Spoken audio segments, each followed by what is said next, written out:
C'est impressionnant. Nicolas, en termes de management, c'est ce que vous constatez et chez Mazars et chez vos clients? Je dirais que le premier message, et ça reprend ce que dit Jean-Joseph, c'est qu'il faut s'adapter. C'est-à-dire qu'il y a une nécessité d'oublier pas mal de ces réflexes occidentaux ou anglo-saxons ou français ou européens ou américains. L'Inde est vraiment un univers à part, donc il nécessite de s'adapter. La question du temps est pour moi le problème numéro un que je rencontre et qui est rencontré par mes clients.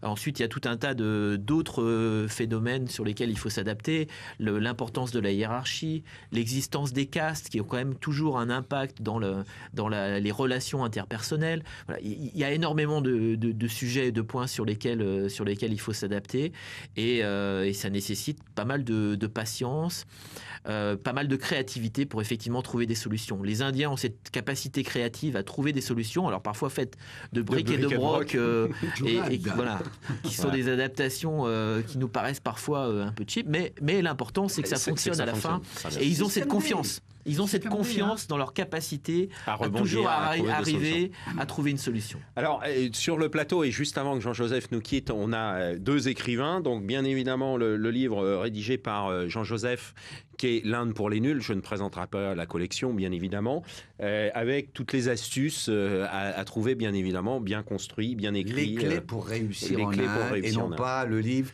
pour se plaindre de l'Inde. Voilà, donc là, c'est pour réussir. Et puis, on a bien évidemment Nicolas qui, lui, en tant que banquier, a sorti investir en Inde dans la collection en partenariat avec le MEDEF.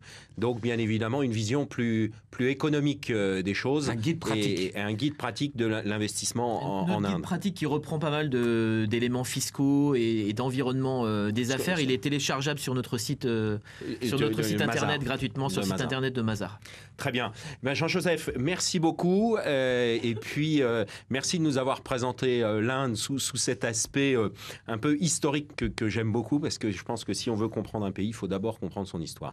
Merci Vivre avec beaucoup. eux. Et une petite page de pub.